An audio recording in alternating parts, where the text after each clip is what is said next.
சின்ன முருகைய சிங்கார முருகைய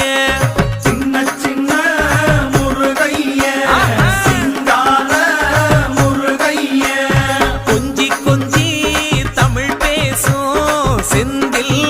வடிவேலனவ கொஞ்சி கொஞ்சி தமிழ் பேசும் செந்தில் வடிவேலனவ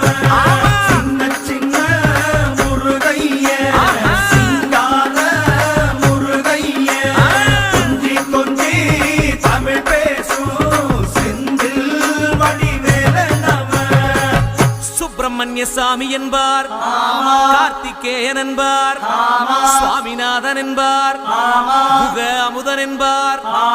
பாலசுப்பிரமணியன் என்பார், கருணாகரன் என்பார், கதிர்காம கந்தன் என்பார், கதிர்வேல சுவாமி என்பார்.